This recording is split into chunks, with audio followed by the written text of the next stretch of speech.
강의로 들어가도록 하겠습니다. 그래서 그래도 꽤 분량이 되는 책인데 이 책을 네 번에 걸쳐서 나눠서 우리가 읽어가려고 하면은 조금 속도감 있게 읽을 때 집중력 있게, 그렇죠? 잘 들여다보시고 쭉쭉 이렇게 읽어가시고 필요한 부분만 제가 보완 설명을 해드립니다. 조금 보완 설명하고 필요한 부분에서 성경을 찾아서 화면에서 같이 읽어가고 이렇게 해서 공부는 진행이 되니까 뭐 어려울 게 하나도 없습니다. 자, 그러면 우선 책을 펴시고,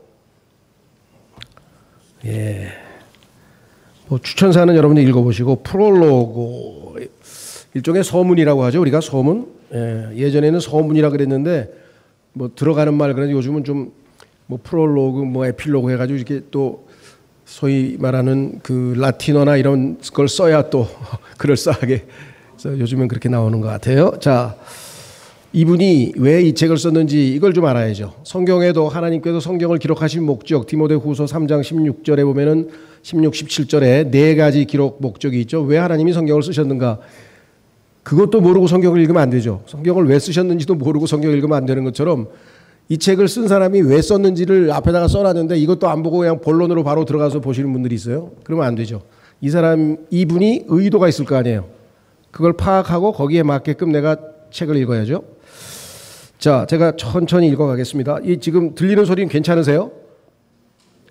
불편 없으세요? 예. 자, 좀 울립니까? 지금은 어떠세요? 좀 나으세요? 예? 적게 들려요? 예. 그러면 귀가 왕왕 울리더라도 좀 참으셔야 되겠. 예. 자, 그러면 읽겠습니다. 저는 오랫동안 구원을 교리적으로 이해했습니다. 예수님을 믿으면 천국 간다. 이것이 제가 기독교에서 배운 모든 교리의 가장 기본적인 내용이었습니다. 우리도 똑같죠? 그런데 하나님을 더 깊이 체험할수록 새로운 사실을 알게 되었습니다. 그것은 바로 기독교의 핵심은 관계라는 것이었습니다. 초대교회가 보여준 중요한 특징 가운데 오늘날 그 의미가 가장 퇴색된 것이 있다면 아마도 코이노니아, 이건 이제 헬라어입니다. 헬라어로 코이노니아는 우리말로는 교제, 영어로는 fellowship 등등등 다양하게 번역이 됐는데 핵심은 교제입니다. 라고 할 수 있을 것입니다. 보통 교제라고 하면 성도와 성도의 친밀한 관계만을 생각합니다. 그러나 기독교의 교제는 하나님과 인간의 관계 그리고 인간과 인간의 관계를 모두 포함하고 있습니다. 요한계시록에 나오는 영원한 예배는 하나님과 그분의 자녀들이 완벽한 교제를 회복한 모습이라고 할 수 있습니다. 그리고 이것은 처음 인간을 창조하신 하나님의 목적이었습니다. 복음은 하나님과 인간의 깨어진 관계를 회복하기 위한 하나님의 초청이고 예수님의 말씀과 십자가와 부활 사건은 그 관계를 회복할 수 있는 유일한 길입니다. 그 사랑을 체험한 사람은 이웃과 더불어 죄의 관계가 아니라 사랑의 관계를 시작할 수 있게 됩니다. 그러므로 코이노니아는 세상을 창조하신 하나님의 궁극적인 목적이었고 구원은 단순한 천국이 아니라 하나님과의 친밀한 사랑의 관계의 회복입니다. 자, 여기서 요한일서 4장 10절 11절 하나님 말씀 한번 좀 살펴보겠습니다. 하나님이 사랑이시기 때문에 우리 성도들도 서로 사랑해야 된다라고 하는 내용인데요. 화면을 띄워주시고요. 요한일서 4장 10절 11절 여기에 사랑이 있나니 우리가 하나님을 사랑하는 것이 아니요 오히려 그분께서 우리를 사랑하시어 우리의 죄들로 인해 화목제물이 되도록 그분의 아들을 보내신 것이라. 사랑받는 자들아 하나님께서 그처럼 우리를 사랑하셨을진데 우리 역시 마땅히 서로 사랑해야 하느니라. 그리고 베드로전서 1장 8절에도 이렇게 써 있습니다. 너희가 그분을 보지 아니하였으나 사랑하는도다. 비록 지금 너희가 그분을 보지 않으나 그럼에도 믿으며 너희는 말로 표현할 수 없는 즐거움과 충만한 영광으로 그분을 기뻐하나니. 하나님을 보지 않고 사랑하는 것이 바로 뭐냐? 우리가 그분을 믿는다고 하는 것이다. 바로 다음 구절에 써 있죠. 믿음과 사랑과의 관계. 자, 성경에서 가장 중요한 구절 중에 하나라고 많이 알려져 있는 그 구절은 바로 하나님께서 우리를 왜 창조하셨는가? 하나님께서 우리를 왜 만드셨는가? 그 내용입니다. 그 계시록 4장 11절 말씀 읽겠습니다. 오 주여 당신께서는 영광과 존귀와 권능을 받기에 합당하시나이다. 이는 당신께서 모든 것들을 창조하셨기 때문이니 당신의 기쁨을 위하여 그것들이 존재하고 또 창조되었기 때문이니이다. 여러분과 제가 이 세상에서 밥 먹고 하루하루 존재하고 살아있는 이유가 하나님을 기쁘시게 하는 것이라고 성경에 써 있네요. 그럼 우리가 하나님을 기쁘시게 하지 않는 삶을 살면 하나님이 우리를 구원하신 바 그 목적에 전혀 어긋나는 것이죠. 그럼 하나님을 기쁘시게 하는 삶이 무엇이냐? 성경에 적어도 10군데에 하나님께서는 이것을 기뻐하신다라고 써 있습니다. 그건 여기서 다 얘기하지 할 필요는 없고 여러분들이 나중에 뭐 다양하게 공부를 해서 아시겠지만 핵심은 뭐냐? 믿음이 없이는 하나님을 기쁘시게 할 수 없다. 하나님과 우리와의 관계에 가장 중요한 것은 하나님에 대한 신뢰입니다. 하나님을 믿는 거예요. 하나님을 신뢰하는 거예요. 하나님을 의지하는 거죠. 예. 자, 그래서 우리는 이제 밑으로 내려갑니다. 거기에 한 구절 더 읽겠습니다. 예수님께서도 구약 성경, 신약 성경은 아직 나오진 않았지만 일단 구약 성경 전체를 요약을 하셨는데 두 구절로 요약을 하셨어요. 자, 예수님께서 말씀하신 내용을 한번 읽어보겠습니다. 마태복음 22장 37에서 40절. 예수님께서 그에게 이같이 말씀하셨느니라. 너는 너의 마음을 다하고 너의 혼을 다하고 너의 생각을 다하여 주 너의 하나님을 사랑할지니라. 이것이 첫째요 위대한 명령이니라. 그리고 둘째도 그것과 같으니 너는 너의 이웃을 너 자신과 같이 사랑할지니라 한 것이라. 이 두 명령의 율법과 예언서들 전체가 달려있느니라. 구약성경 전체를 요약하면은 하나님을 사랑하고 이웃을 사랑하라고 하는 것이다 라고 성경에서 요약을 분명하게 해 놓으셨다고 하는 것이겠죠. 하나님과의 관계, 이웃과의 관계. 무슨 관계? 미움, 질투, 경쟁, 불화 아니고 사랑. 사랑의 관계를 맺으라. 이것이 우리를 향한 하나님의 뜻이요 목적이다. 계속 읽겠습니다. 예수님을 믿으면 천국 간다는 것은 모든 그리스도인이 인정하는 교리입니다. 교리는 우리가 믿는 바를 간략하면서도 기억하기 쉽게 정리하는 것입니다. 그런데 정리된 문장에 너무 초점을 맞추다 보면 그 원리나 과정은 간과하게 됩니다. 그래서 뜻밖의 실수를 하게 되는데 그것은 바로 나무의 뿌리를 생각하지 않고 나무의 열매에만 매달리게 된다는 것입니다. 우리도 구원의 결과인 지옥에 안 가는 거면 매달리지 말고 구원의 과정인 하나님과의 관계 회복에 초점을 맞추자. 그 속에 우리의 게으름이 도사리고 있습니다. 예수님이 우리에게 주신 구원이 어떤 과정을 통해서 이루어진 것이고 또 무엇을 목적으로 하는 것인지 끝까지 파헤치고 깨달아 보려는 노력이 없이 단순하게 교리적인 내용을 암송하는 것으로 구원의 조건을 충족했다고 생각하는 것입니다. 어떤 의미에서 과정을 건너뛰고 결과만 누리려는 나태한 태도라고 할 수 있습니다. 신앙의 지름길은 없습니다.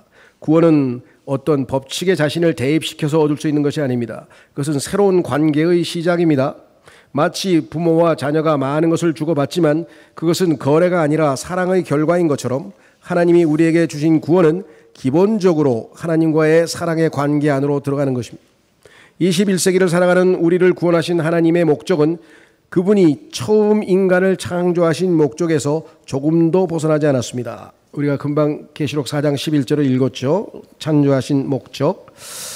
앞으로도 영원히 마찬가지일 것입니다. 그것은 바로 나와 끊임없는 사랑의 교제를 추구하시는 그분의 변함없는 초청입니다.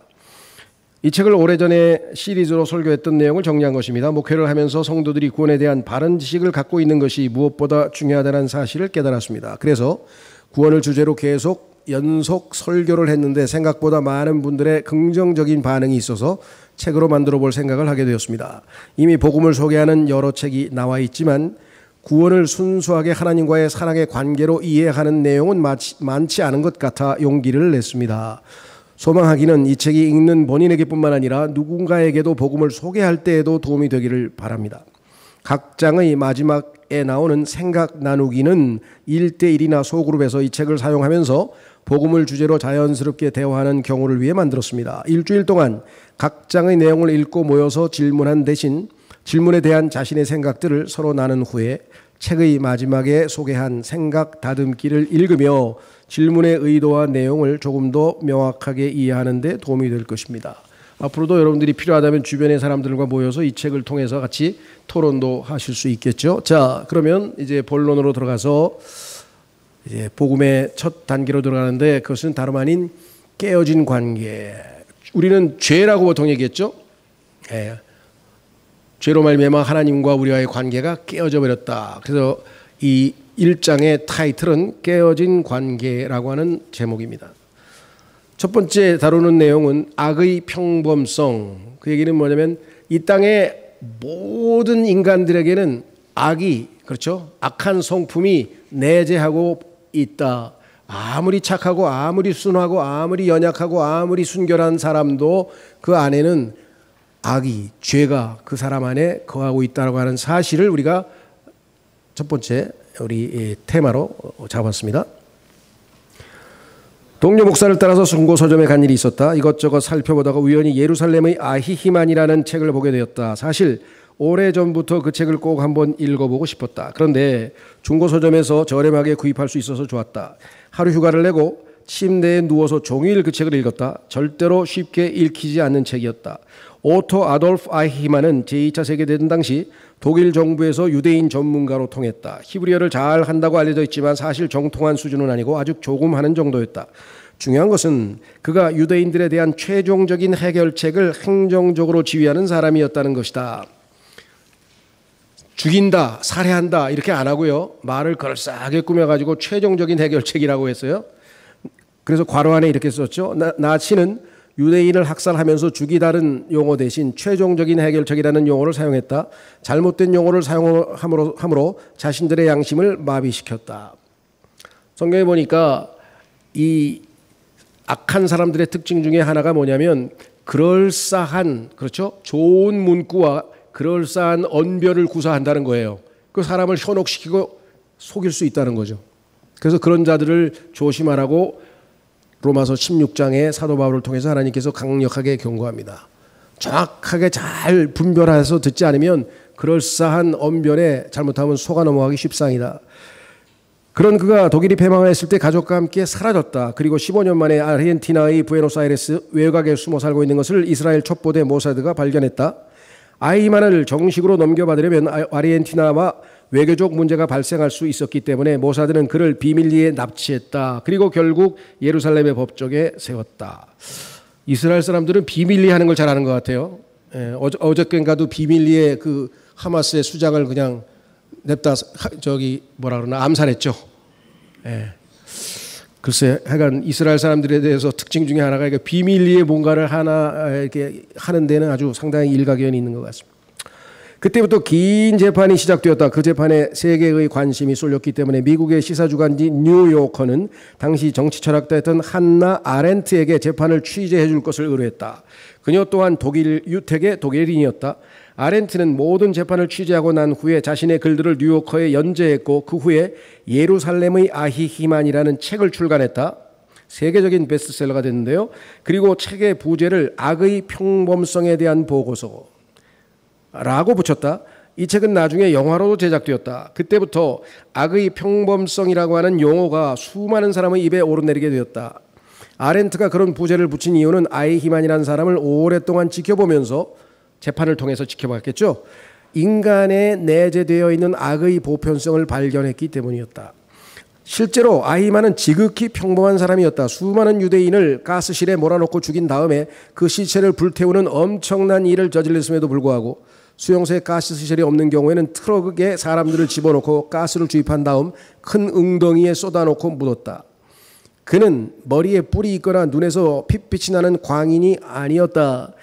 그는 재판을 받는 과정에서 6명의 정신과 의사들에게 검사를 받았는데 의사들은 하나같이 그가 정상이라고 판단했다. 어떤 의사는 아히만의 정신 상태가 자기보다 더 건강하다고 했다.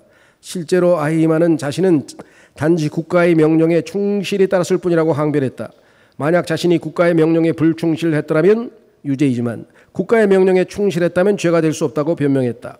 아렌트는 그 책에서 8천만 명의 독일 국민과 아히만이 어떤 점에서 서로 다른 것인지 고민하고 또 질문했다. 그리고 모든 인간 속에 잠재되어 있는 악의 평범성에 대해서 우리 모두 안에는 아히만이 있다라고 말했다. 아주 전율을 일으키는 엄청난 선언을 한 거죠. 예. 여러분 어떠세요? 신문이나 잡지에서 요즘에 보면은 뭐 일본도를 가지고 막 사람을 막 난자해 버렸죠. 뭐 한두 번 찌른 게 아니고 쫓아가서 막 엄청난 일을 저질렀잖아요. 여러분 생각할 때요. 와, 저런 잔인한 놈. 예. 그 잔인한 놈이 우리 안에도 있다는 걸 인식하라는 거예요. 그게 인간이라는 거예요. 그렇죠? 예. 그거를 이해를 못하면 여러분에게 누가 못된 짓을 하면 못 참아요. 그런데 인간이 어떤 존재인지 알면 참고도 남아. 왜?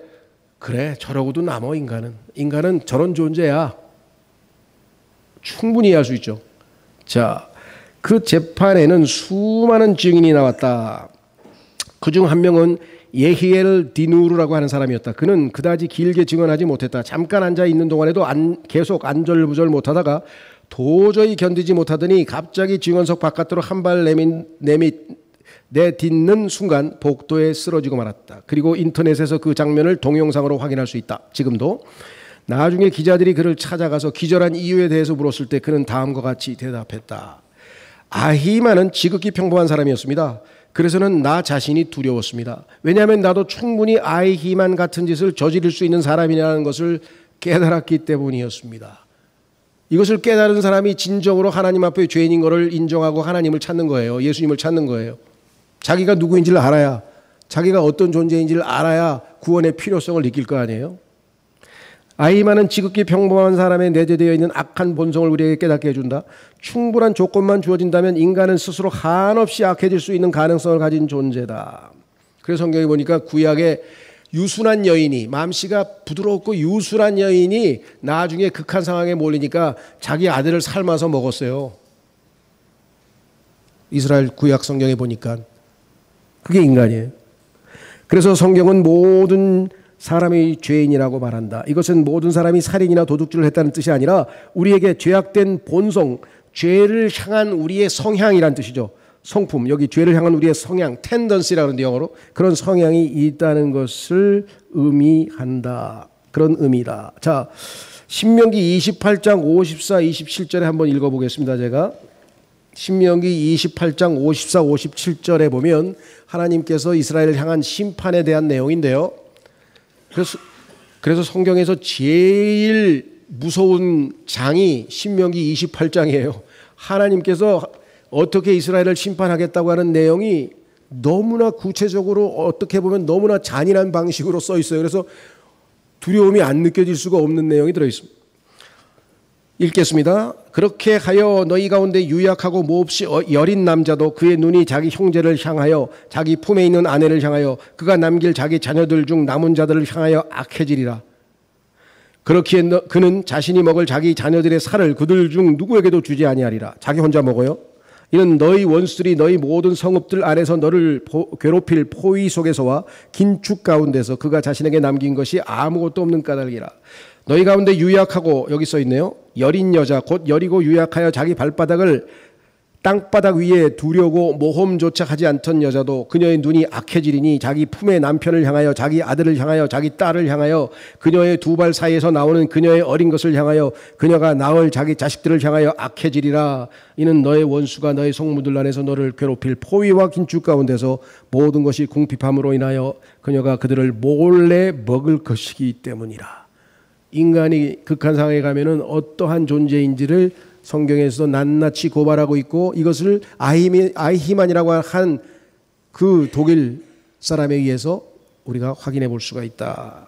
그래서 성경은 선언합니다. 로마서 3장 10절에서 18절에 인간이 왜 죄인인가를 사도 바울이 로마서 1장, 2장, 3장에 걸쳐서 자세하게 설명합니다. 하나님의 복음을 선포하고 있는 로마서에서 첫 번째 주제가 뭐냐? The wrath of God. 하나님의 진노가 하늘로부터 계시되었다. 이 땅에 있는 인간들의 그 모든 악한 것에 대해서, 그 악한 게 뭐냐? 두 가지예요. 하나는 ungodliness, 불경건. 두 번째 unrighteousness, 불의. 불경건은 하나님과 우리와의 관계에서 우리가 하나님을 제대로 대하지 못한 잘못된 관계를 취한 대가고요. 두 번째는 내 옆에 있는 다른 인간, 나 말고 다른 인간을 하나님께서 자기 자신처럼 사랑하라 그랬는데 사랑은커녕 자기 자신처럼 사랑합니까? 예. 여러분 오늘도 여기 뭐 이렇게 넘어져 가지고 손이 까졌다 그러면 그냥 가서 막 그냥 소독하고 약 바르고 막 얼마나 우리가 우리 자신을 사랑합니까? 그렇게 사랑하냐 이거죠. 못하죠. 그래서 그게 불의하다게 옳지 않다 이게 하나님 보시기에. 그러니까 뭐예요? 하나님과의 관계에서도 옳지 않고 대인관계, 다른 인간과의 관계에서도 옳지 않고 그 두 가지 이유로 하나님의 진노가 하늘로부터 나타나서 이 지상에 가득하다고 말했고 그 진노를 벗어버린 사람들이 누구냐? 예수 그리스도께서 십자가에서 내가 마셔야 할 진노를 하나님이신 예수님이 대신 마시고 그분을 믿고 구원받은 사람은 진노에서 벗어났지만 그렇지 않은 사람은 믿지 않는 사람들 위에 하나님의 진노가 머물러 있다고 요한복음 3장 36절에 써 있는 거예요. 그러니까요, 뭐 지금 제일 돈 많은 사람이 누굽니까? 젠슨 황입니까? 엔비디아 회장? 아니면 누굽니까? 뭐 빌 게이츠예요? 누군지 모르겠어요. 돈이 많든 권력이 많든 뭐 재주가 많든 뭐가 많든 즐겁든 행복하든 다 뭐예요? 불쌍히 여기셔야 되는데 왜? 하나님의 진노가 저 사람 위에 있구나. 하나님과의 관계를 회복 못했으니까 우리는 예수님을 통해서 하나님을 살아가는 자가 됐잖아요. 하나님을 살아가는 자죠. 하나님 뭐예요? 주 너의 하나님을 내 혼과 영과 힘을 다하여 사랑하라. 그래서 이제 사랑할 수 있는 자격을 갖춘 사람들이 예수 그리스도를 믿고 예수님을 영접해서 예수님의 생명이 우리 안에 있는 사람들이라는 것이에요. 그러니까 지금 우리가 교만하자는 얘기가 아니라 얼마만큼 자존감을 가져야 되느냐. 우리는 하나님을 기쁘게 하실 수 있는 자격을 갖춘 사람이에요. 왜? 믿음이 있잖아 우리에게. 믿음이 없이는 하나님을 기쁘게 하지 못한. 이 세상의 최고 통치자를 기쁘게 할 수 있는 자격이 있는 사람들이에요. 여러분들이. 이 세상에 아무리 훌륭한 사람이 아무리 멋지게 뭐 금메달 5개 따가지고 하나님 앞에 바쳐도 안 웃어요. 하나님 기뻐하시지 않으세요. 왜? 하나님은 자신을 신뢰하고 믿는 사람만 기뻐하시겠다고 했기 때문에. 여러분이 하나님 말씀을 읽고 아멘 하는 순간 하나님은 그래? 믿는다 이 말이지. 얼마나 기뻐하시겠어요. 물론 하나님께서 입으로만 아멘도 잘하네. 예, 마음도 없이 아멘한 사람은 또 하나님이 그렇게 가르쳐 주세요. 야, 마음도 없이 여자들도 그거 알죠? 남자가 뭐라고 말하면 입만 사랑한다. 입으로만 사랑하면 뭐하냐? 그렇죠? 실체가 있어야 될 거 아니에요. 반지를 주든 돈을 주든 뭘 줘야. 왜? 주지 않고 사랑할 수 있나요? 하나님께서 세상을 이처럼 사랑하사 독생하신 아들을 주셨으니 그러니까 우리가 하나님의 사랑을 철떡같이 믿죠. 하나님께서 그래 내가 너를 사랑하노라 하고 막 한 달 동안 귓속에서 계속 속삭였어. 그걸 어떻게 믿어? 준 게 없는데. 이해가 되세요? 왜 성경에서 하나님께서 세상을 이처럼 사랑하사 독생하신 아들을 주셨으니 그게 하나님의 사랑을 입증하는 거라고 성경에 써 있잖아요. 자, 그래서 로마서 3장 10절에서 이렇게 결론을 내립니다. 모든 사람이 유대인이든 이방인이든 이 땅에 태어난 모든 인간이라고 하는 타이틀을 가지고 태어난 모든 사람들은 모든 존재는 다 하나님 앞에 유죄고 하나님 앞에 다 죄인이다. 위대한 선언이 지금 로마서 3장 10절에서 18절에서 선포되고 있는 것이에요. 뭐라고 했나 보세요.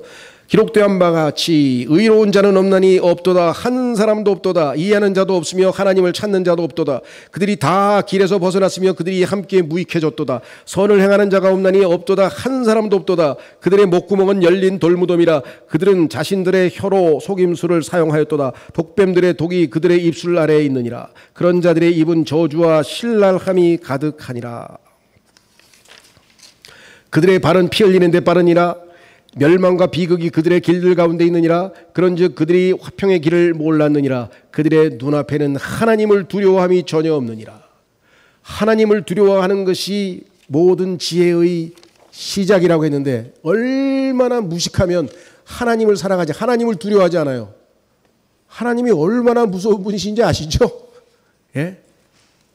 그 하나님이 우리를 자기 아들을 내어주시기까지 사랑했다고 하는 그 사랑에 감격하는 것이 구원의 첫 발이죠. 그런데 이 하나님을 두려워하지 않는 이건 벌써 마음이 완전히 비뚤어졌다고 하는 것이죠. 자, 그래서 우리는 이제 다시 교재로 돌아왔습니다. 자, 또 속도를 내서 읽겠습니다. 혹자는 어린아이에게는 죄성이 없다고 말한다. 가끔가다 그러죠. 아이고 이 천사 같은 놈, 아이고 예뻐라, 아이고 귀여워라 막 이런데 조금 있어 보세요. 걔가 얼마나 이기적인가. 그냥 떼쓰고 울고 그냥 나중에 막 성질 못 참아가지고 아이고 이걸 그냥 막 성경에 보니까 천사는 선한 천사와 악한 천사 두 종류가 있네요. 예. 애가 천사라고 할 때는 어떤 천사인지 잘 생각하시고 쓰세요.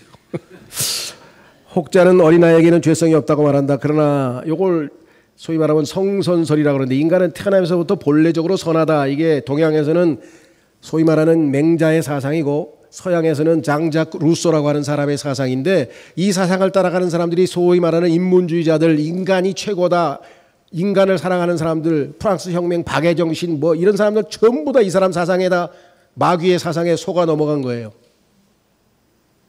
인간이 태어나면서부터 본래적으로 선하다고요? 그런데 이 도시 문명에서 온갖 경쟁이 있고 온갖 악한 일이 벌어지고 환경이 안 좋아서 인간이 다 악합니까? 정반대예요. 인간이 악해서 악한 환경을 만들어낸 거예요. 인간이 본래적으로 악하다고 하는 것은 창세기 3장의 타락에서 우리가 명확하게 읽어낼 수 있습니다. 그러나 자녀를 양육해본 경험이 있는 부모라면 모두 깨달을 사실이 있다. 그것은 바로 아이들이 선한 것과 악한 것을 배우는 속도가 다르다는 것이다. 내가 선한 방향으로 10걸음 가도 아이들은 한 걸음도 채 따라오지 않는다. 그러나 나쁜 방향으로는 한 걸음만 가도 아이들이 10걸음을 앞질러 간다. 그렇죠? 예. 아버지가 이렇게 쫙 한잔하는 거 옆에 보고 있다 자기도 물 따라가지고 쫙 하고 흉내내는 거예요. 어디서 배웠는데 금방 배워 그런 걸. 그렇죠? 그렇다고 아버지가 밖에서 막 마당을 쓴다고 금방 따라 배우느냐? 절대로 안 배웁니다. 그건. 경험해 보셨을 거예요. 자, 특히 좋지 않은 습관은 더 빨리 배운다. 초등학생 애들도 그냥 이거 흉내를 그렇게 잘 내는 거예요. 누군가 하는 걸 봤겠지. 선한 길로 가려면 많은 훈련이 필요하지만 악한 길로 가는 것은 전혀 훈련이 필요 없다는 사실 한 가지만 가지고서도 인간 안에 죄성이 있다는 것을 인정하지 않을 수 없다. 인간은요, 죄에 관한 한 달인이에요, 달인. 정말 너무 죄를 잘 지어요. 안 가르쳐줘도. 그렇죠? 그리고 에너지도 넘쳐. 그냥 도박을 하고 뭐 무슨 나쁜 짓 할 때는 막 밤을 새고 해도 그냥 막 그 뭐 클럽에 가서 춤도 밤새고 새벽까지 추잖아요. 선한 일을 하면 어떻게 됩니까? 예. 여러분들 기도 10분 제대로 하는 게 얼마나 힘든지 아세요? 예. 10분쯤 되면 뭐예요? 다. 딴 생각하고 있든지 졸고 있든지 뭐. 그렇죠? 기도원에 한번 가보세요. 다 눈 감고 있어요. 그거 다 자는 거야. 예, 다 자는 거예요. 괜히 뭐 폼 잡고 기도하는 거 다 자는 거예요. 위장이야, 위장. 자. 모든 사람 안에 내재해 있는 죄성. 일본의 기무라 아키노리라는 사람은 자연농법을 실천했다. 산속에 있는 사과나무에 비료도 주지 않고 퇴비도 뿌리지 않았다. 심지어 풀도 뽑지 않았다. 정말 자연 그대로 두었다. 그런데도 오랜 시간이 지난 후에 아주 튼실한 사과가 열매가 맺혔다. 어떤 의미에서 우리도 마찬가지다. 우리 안에 있는 죄의 나무는 가만히 있어도 열매를 맺는다. 우리가 서로에게 상처를 주고 미워하고 상대방의 가장 아픔이 될 만한 말을 짧은 시간에 순간적으로 생각해서 내뱉는 것은 우리가 극악무도한 인간이기 때문이 아니라 우리 안에 있는 죄의 본성이 자연스럽게 열매를 맺고 있기 때문이다. 그 죄의 본성이 바로 죄의 뿌리다. 성경은 우리 속에 있는 본질적인 죄의 나무인 죄와 그 나무의 열매인 죄들을 구분해서 기록하고 있다.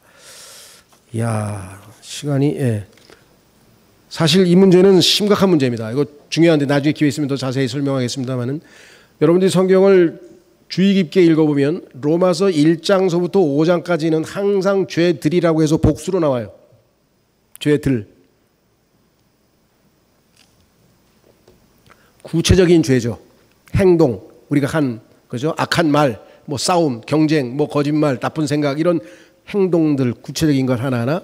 근데 로마서 6장에서 8장까지는 죄라고 단수로 돼 있어요. 인격체로 돼 있어요. 죄가 우리를 다스린다 뭐 이런 표현이 막 나와요. 그러니까 죄들을 해결하는 방법은 뭔가. 그래서 로마서 1장서부터 5장까지의 핵심 단어는 예수 그리스도의 피입니다. 보혈. 그 피로 죄들을 씻어버리면 돼요. 그렇죠? 그런데 죄는 안 씻어져. 그래서 어떻게 해요? 죄는 십자가에 못 박아버린 거예요. 우리의 죄의 몸을 멸하여 십자가에 못 박아버린 거예요. 하나님께서.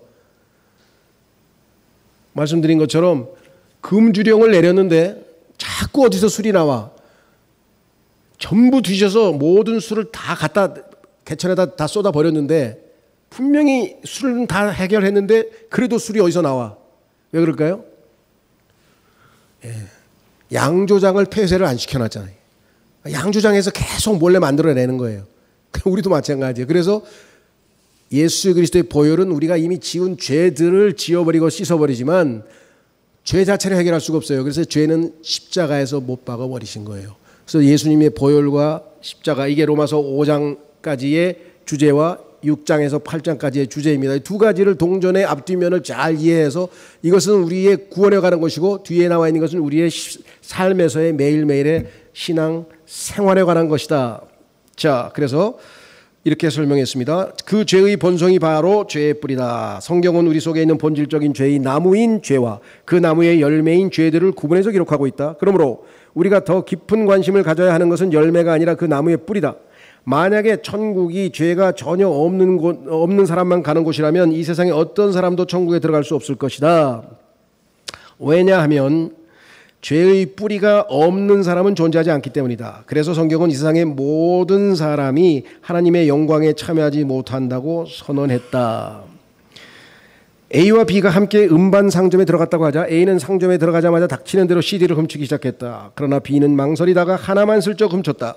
그럼 A가 지날 때 정문에 설치되어 있는 도난방지 경보음이 크게 울리고 B가 지날 때는 경보음이 아주 작게 울리거나 아예 안 울릴까? 한 개만 훔쳤으니까? 그렇지 않다. 두 사람 모두에게 동일한 경고음이 울릴 것이다. 그래서 야고보서에 뭐라 그랬습니까? 율법 613가지가 있는데 한 개만 어겨도 율법 전체를 어긴 것이라고 하나님이 간주하신다 그랬잖아요. 이해가 되세요? 예. 또 다른 예로 만약 내가 공항을 지키는 세관이라면 우리나라 자연의 해로운 나무를 열매가 주렁주렁 달린 채 반입하는 사람이나 단순히 그 나무의 씨앗만을 호주머니에 살짝 넣어서 몰래 반입하는 사람이나 모두 입국을 거부할 것이다. 한 사람은 열매가 주렁주렁 달린 나무니까 거부하고 다른 한 사람은 씨앗이니까 그냥 통과시켜주지는 않을 것이다. 마찬가지다. 우리가 죄의 본성을 개발해서 도둑질하고 살인하는 심각한 죄를 짓지 않았다고 하더라도 우리 안에는 죄의 본성이 씨앗이나 뿌리처럼 남아있다. 그래서 인간은 조건만 충분히 맞으면 반드시 죄의 열매를 맺는다. 그 조건이 바로 익명성과 권력과 쾌락이다. 이것이 지금 우리 사회를 설명할 수 있는 키워드죠. 우리 사회에 뭐예요? 익명성과 권력과 쾌락이라고 하는 수단을 통해서 셀 수도 없이 많은 죄를 그냥 어마어마하게 지어대는 거예요. 그죠? 오늘날 사람들이 입에 담을 수 없는 수많은 악플을 인터넷에 올리는 이유는 그 공간이 익명성이 보장되는 곳이기 때문이다.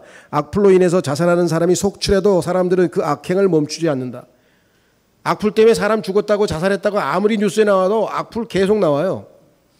나는 오랫동안 외국 생활을 하다가 한국에 돌아왔다. 처음에는 거칠게 운전하는 사람들 때문에 많이 힘들었다. 경고도 없이 무조건 끼어들거나 신호를 어기고서도 미안하다는 표현도 없었다. 사람들이 왜 그럴까 라고 생각하고 있을 때 아내가 던진 한마디에 아하 하고 깨달아졌다. 사람들이 무례하게 운전하는 이유는 차창에 짙은 선팅을 했기 때문이다.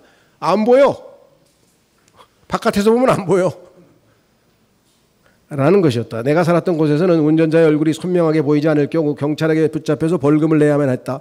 그런데 한국에서는 누가 운전을 하는지 도무지 알 수 없을 정도로 진하게 선팅을 하기 때문에 무례하게 운전을 하고서도 미안해하지 않는 것이었다. 그런데 한국에 온 지 2, 3년쯤 지나 후에 나도 차창에 선팅을 했다.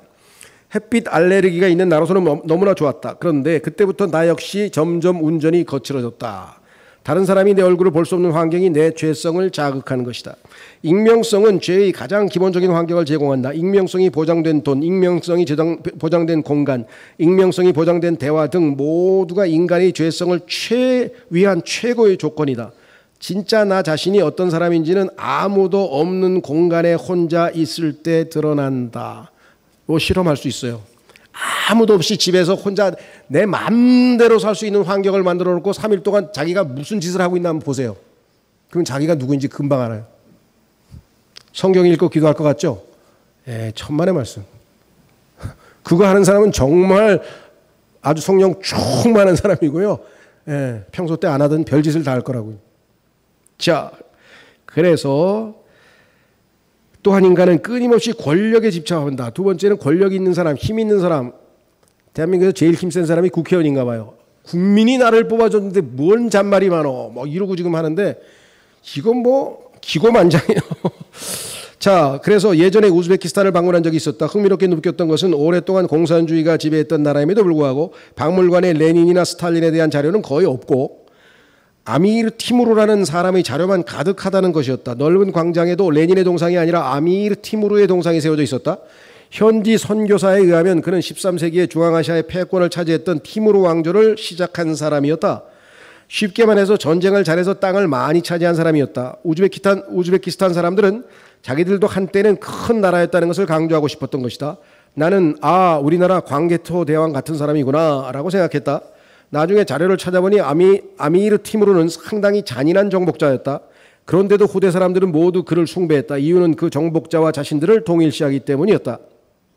지구상에서 자기 나라 백성을 가장 많이 죽음으로 몰아넣은 통치자 중 한 명은 이오시프 스탈린이다. 그는 러시아를 다스리는 동안 대략 2천만 명을 숙청하고 2,500만 세대의 사람들을 집단 농장으로 이주시켜서 강제 노동을 하게 했다. 한 번은 러시아 선교사가 대화를 하다가 러시아 사람들은 스탈린을 싫어하죠? 라고 물었다. 그랬더니 물론 싫어하는 사람도 있지만 의외로 좋아하는 사람도 많습니다. 라고 대답했다. 오히려 스탈린 시대를 그리워하는 사람들도 있다는 것이었다. 그 이유는 바로 그 시대에 러시아가 세계 최강 대국이었기 때문이다. 여러분 생각에는 푸틴이 투표한 90% 찬성률이 나와요. 왜? 러시아를 세계에서 아주 강국으로 만들어서 자기들의 자존심을 세워준 거라 이거는 거죠. 사람들이 권력에 얼마나 집착하는지 느낄 수 있는 대목이다. 한 명을 죽인 사람은 살인자가 되지만 수십만 수백만 명을 죽인 사람은 권력을 차지하고 시대를 풍미하는 영웅이 되고 후대 사람들에 의해서 숭배의 대상이 된다. 왜냐하면 인간의 마음속에는 권력을 추구하는 본성이 있기 때문이다. 그런데 예수님은 세상과는 반대로 온유한 자는 복이 있나니 섬기는 사람이 제일 큰 사람이라고 말씀하셨다. 현실적이지 못한 말씀일까? 아니면 사람들 속에 숨겨져 있는 잘못된 본성을 정확하게 지적하신 말씀일까? 권력을 가진 사람들이 부정한 행위를 하다가 경찰에 잡혀가면 수많은 사람이 손가락질한다. 그러나 만약 내가 그 사람처럼 엄청난 권력을 갖게 된다면 잘못된 행동을 전혀 안 하리라고 장담할 수 있을까? 그러면 내 안에도 동일한 권력에 대한 욕구가 가득한 것은 아닐까? 아울러 세 번째 인간이 악한 모습을 마음껏 표출하는 방법은 쾌락인데요. 아울러 성적인 쾌락은 현대사회의 우상이 되었다. 엄마가 스마트폰을 사주면 아이는 정말 좋아한다. 그런데 만약에 아이가 스마트폰에 너무 빠지는 것 같아서 사용시간을 제한하면 그때부터 아이는 엄마를 미워한다. 심지어 엄마를 물리적으로 공격하는 경우도 있다. 마찬가지다. 인간은 성이라고 하는 귀한 선물을 주신 하나님께 동일한 죄를 저지르고 있다. 오늘날 우리는 성적인 쾌락이 가정의 울타리를 벗어나면 안 됩니다. 하나님이 정하신 남녀의 성을 무너뜨리면 안 됩니다. 라고 말하는 순간 그 사람은 이미 모든 사회 구성원의 공공의 적이 되는 세상에 살고 있다. 외국에서 생활할 때 일이다. 한 번은 아이에게 도시락을 가져다 주기 위해서 학교에 갔다. 아이의 교실을 찾아 건물을 돌아다녔는데 코너마다 남자와 남자 혹은 여자와 여자가 어깨 동무하고 있는 포스터가 붙어 있었다. 내가 발견한 것만 해도 10개가 넘었다. 그리고 그 아래에 이것은 자연스러운 일이다. 이상한 것이 아니다. 라고 쓰여 있었다. 풀어서 말하면 동성애는 자연스러운 것이기 때문에 학교에서 그런 아이를 만나더라도 차별하지 말라는 뜻이었다. 그런데 나는 그 포스터 자체가 자연스럽지 못하게 느껴졌다. 그런데 많은 포스터를 붙여놓으면 동성애에 관심이 없던 아이들도 호기심이 생기지 않을까? 호기심은 인간을 죄로 이끄는 문이다. 하와가 선악과를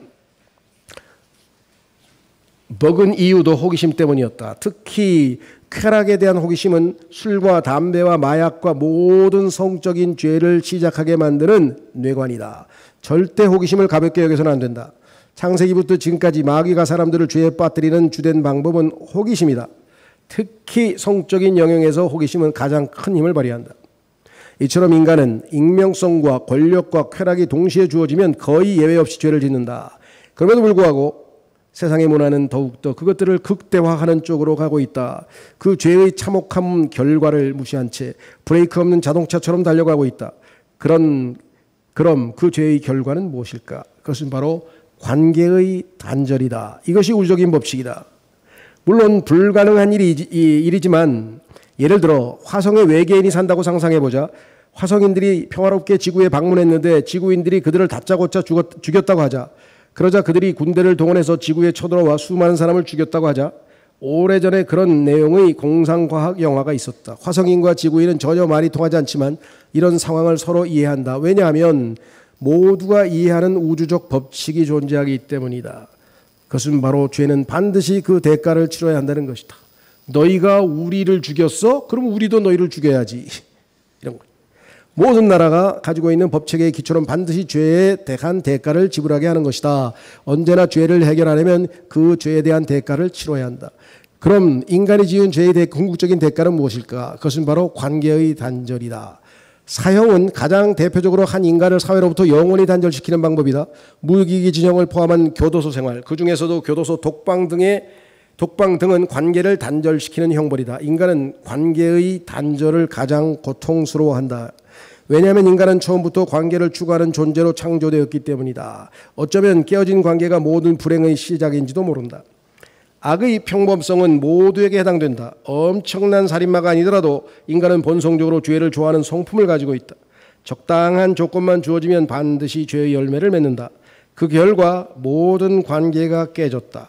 하나님과 인간의 관계도 깨졌고 인간과 인간의 관계도 죄와 상처를 주고받는 관계로 변질되었다.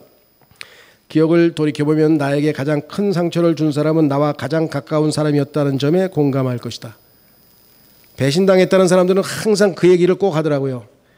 그 중에서 제가 정말 신뢰했던 내 가장 친한 친구 놈이 결국은 나를 찔렀어요. 그게 누구예요? 그 유명한 서양의 역사에 나오는 브루투스 너마저 시저의 외침이죠.